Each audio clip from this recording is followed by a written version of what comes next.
자, 다음 또 수급 들어가 봐야 되겠죠. 수급 동향 알려주시죠. 네, 현 시간 기준 수급 상황 함께 바로 체크해 보도록 하겠습니다. 먼저 현재 외국인과 기관의 동향 살펴보시면요.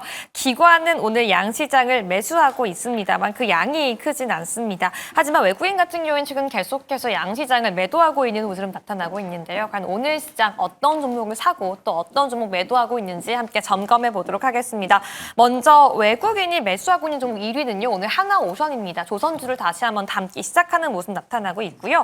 여기와 더불어서 화장품주에 대한 매수가 다시 한번 확인되고 있습니다. 아모레퍼시픽까지 함께 담아가고 있는 모습 속에서 이 정유, 석유, 정제 마진 관련 종목까지 함께 담아가고 있죠. SK이노베이션, S51까지 담아가고요. SK텔레콤까지 오늘 SK그룹주들을 일제히 함께 매수하고 있는 가운데 삼성전자, 네이버, 두산에너빌리티 같은 그동안 많이 상승했던 대형 종목들은 매도하고 있는 모습 확인되고 있습니다. 기관의 흐름도 함께 살펴보도록 하겠습니다. SK그룹주에 대해서는 기관도 함께 매수하고 있는데요. SK이노베이션만이 아니라 SK하이닉스 그리고 반도체 내에서는 삼성전자까지 함께 매수하고 있는 모습입니다. 기관 역시 조금 전 언급했던 NC소프트 함께 담아가고 있는 가운데 카카오와 네이버에 대해서는 매도 포지션 취하고 있는 모습 확인되고 있습니다. 그래서 오늘의 수급 탑픽주는요. 두산에너빌리티 함께 체크하고 싶은데요. 이 두산에너빌리티 사실 간밤에 많은 이슈가 되기도 했습니다. 이 산업부 장관의 김정관 두산에너빌리티 사장이 지명됐기 때문인데요. 기획재정부 관료로 역입했던 공무원 출신인 인물이죠. 이를 두고서 새 정부는 탈원전이 아니다. 에너지 믹스라는 키워드에 주목해야 한다라고 시장에 다시 한번 주목하고 기대감 갖고 있는 시점입니다. 네. 자, 수급은 뭐 실시간으로 계속 변하는 거니까 제가 보는 단말기에서는 조금 다르긴 한데 어찌됐건 자, 일단 풀어보도록 할까요? 보넥스트 투자자문 나현진 대표 나와 있습니다. 어서 오세요. 네, 안녕하십니까? 네. 외국인 투자자, 외국계 창구를 포함해서 지금 순매수 상위 탑은 KB금융이 제일 많고 SK하이닉스, 하나금융지주, 한국콜마 뭐 이런 순으로 있고 한화오션은 그 밑에. 그러니까 삼성중공업, 현대미포조선, 한화오션 이렇게 조선업종이 있고 그다음에 KB금융하고 하나금융지주 같은 금융업종이 있고 이게 외국인들 동향은 그쪽을 좀 사고 있고 시장 전체로 놓고 보면 외국인들은 아직 순매도. 기관 투자자는 순매수인데 아까 뭐 산다 그랬죠?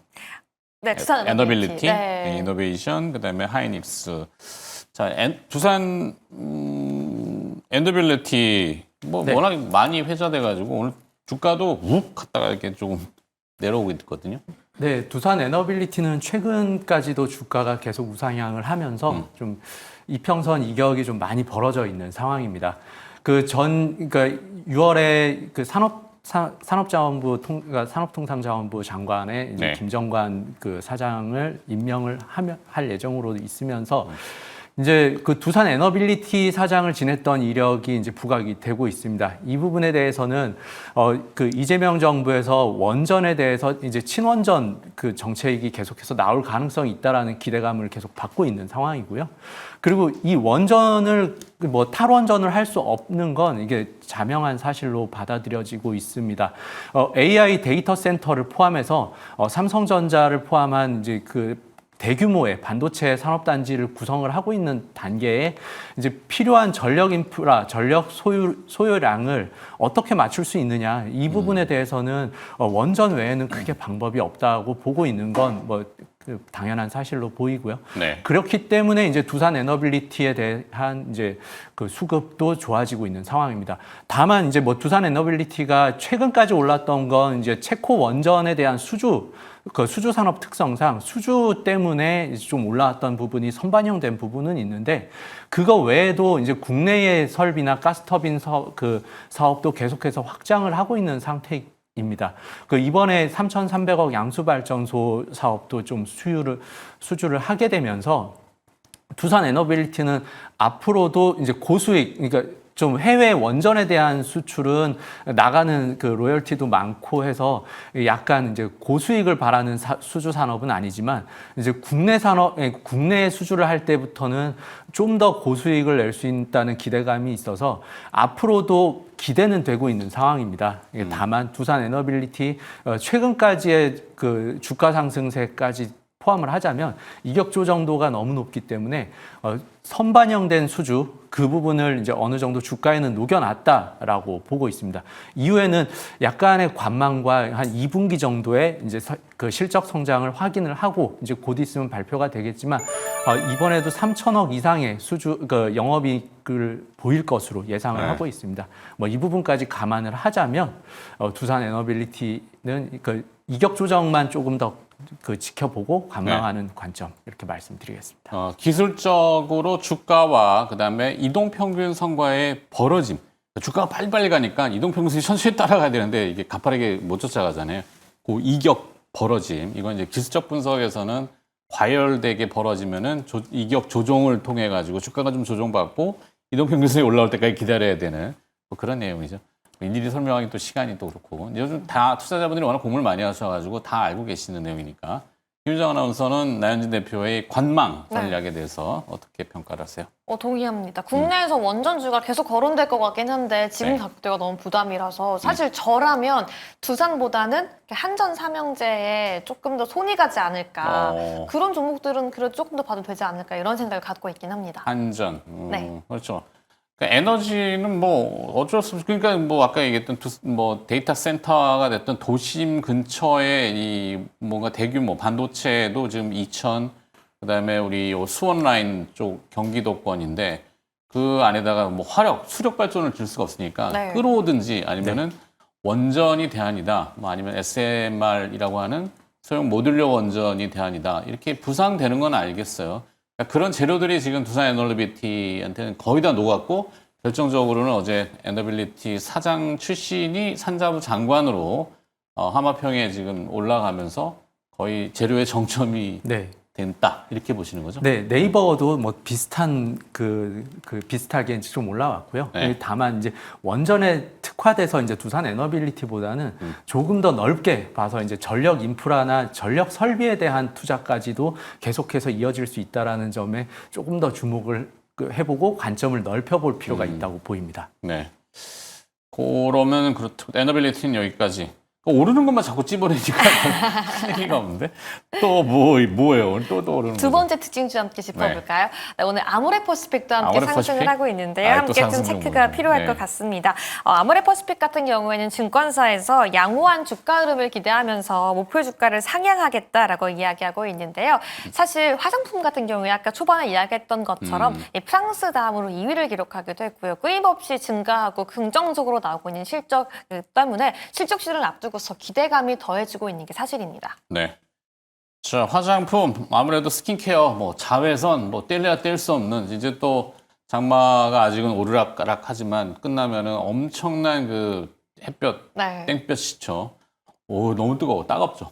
네. 뭐 꼭 그것만 뭐 스킨케어가 있는 건 아닌데 화장품은 어쨌거나 우리를 보호하고 미용 화장품인지 아니면 뭐 보호용 화장품이 됐던. 잘 나가고 있는 건 사실인 것 같고 개발도 뭐 엄청 많이 하고 새로운 제품도 많이 나오고 그렇죠? 그리고 이제 아모레퍼시픽이 오늘 좀 말씀을 드려야 될 부분인데 아모레퍼시픽에 주목하기 전에 기관과 외국인의 수급의 변화를 조금 더 체크해 볼 필요가 있습니다. 그게 중요하죠. 상반기에는 이제 뭐 조선도 있고 뭐 원전 이렇게 해서 좀 이렇게 중후장대 산업 쪽으로 다시 한번 수급이 많이 들어와서 그 주가 지수 또한 많이 올라온 상황입니다. 이제 연초 대비해서는 6월까지 굉장히 많이 올라왔는데 이제 서서히 7월 정도를 앞두고 리밸런싱을 해 나가는 단계라고 본다면 하반기에는 이제 상반기하고는 조금 다른 섹터에 좀 주목을 해야 될 필요가 있다고 보이고요.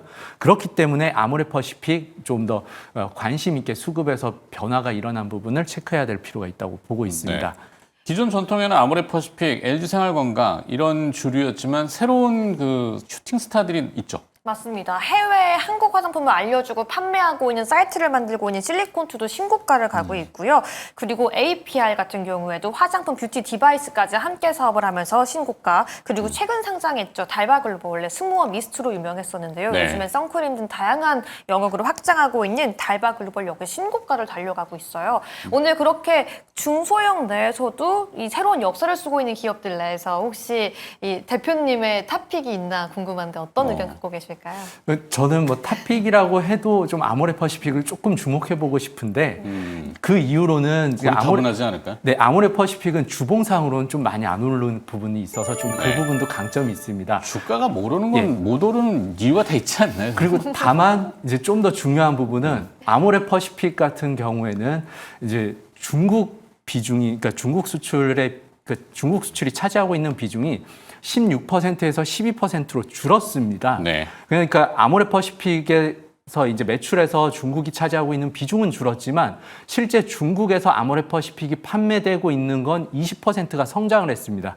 그러니까 이 부분은 그러니까 중국의 그동안 화장품이 주목받았을 때의 아모레퍼시픽은 중국 시장으로의 수출 시장 때문에 주목을 받았다고 하면 지금은 약간 다른 쪽으로 다른 시장에서 개척이 많이 돼서 중국 비중이 오히려 줄었지만 중국에서도 매출이 성장했다. 이렇게 좀 볼 수가 있겠습니다.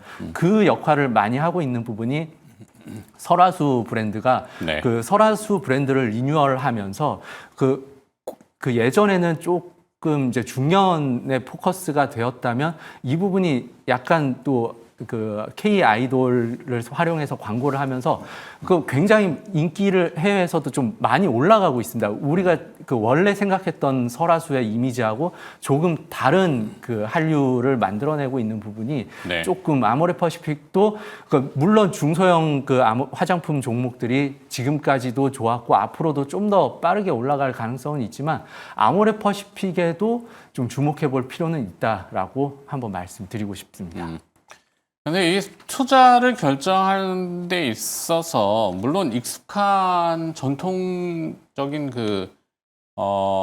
기업, 오래된 기업들이죠. 아까 SK 이노베이션, 뭐 NC 소프트, 그다음에 지금의 아모레퍼시픽까지 상당히 전통이 있지만 이게 고리타분한 느낌도 없지 않아 있어요. 근데 신생으로 얘기했던 실리콘투, 네, APR. 뭐 달바글로벌, APR 여기는 그 경영진이 되게 젊죠. 맞습니다. 네. 근데 경영진이 그렇게 막 나서진 않는 것 같아요. 제품이 나서야지 네. 사람을 파는 데가 아니잖아요. 사람이 나서봐야 뭐 물론 잘 하시고 좋은 건 아는데 그런 이미지의 색깔, 기업들의 이런 것도 주가에는 즉각 이제 서서히 반영이 좀 되지 않을까 싶긴 한데 어때요? 신선한 기업들. 저는 뭐 APR, 달바글로벌, 실리콘도 다 좋아하는데요. 그 본인이 안에서도 지금 많이 쓰시고. 맞습니다. 어. 그 안에서도 단가도 높고 많이 팔려야 더 좋은 거잖아요. 셋 다 좋지만. 그렇긴 하죠. 그래서 저는 뷰티 디바이스 함께 팔고 있는 APR에 한번 주목해보면 어떨까라는 생각이 들어요. 그러니까 저 같은 경우에도 뷰티 네. 디바이스가 네. 이렇게 마스크로 쓰는 디바이스도 있고